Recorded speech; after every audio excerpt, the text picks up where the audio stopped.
నీ నీతి నీ స్టాండర్డ్స్కు సరిపోతుంది, అక్కడ పెట్టుకో. ప్రతి ఒక్కడిని వెళ్ళి ఆడి నీతి మార్చడం కోసం నువ్వు గొప్ప అని వారు తక్కువ అని చూపించే ప్రయత్నం చేయకు.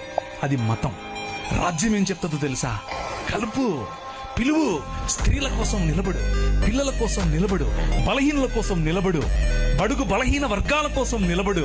మతం కోసం కాదు, నీ ప్రజలను కట్టు, అందరినీ పిలువు. వాడి దగ్గర వస్త్రం ఉందా లేదా, వస్త్రం ఇవ్వడం కోసం ప్రయత్నం చేయి.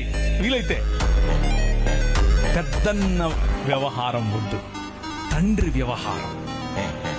ఈ రాత్రి సువార్త చెప్పే వారికి రాజ్య సువార్త ఎలాగూ చెప్పాం. మనలో మనం నేర్చుకోవాల్సినటువంటి రాజ్య సువార్తకు సంబంధించిన విలువలు సాటి మనిషిని, సాటి విశ్వాసి అని మాత్రమే కాదు, సాటి మనిషిని గౌరవించడం, సాటి మనిషిని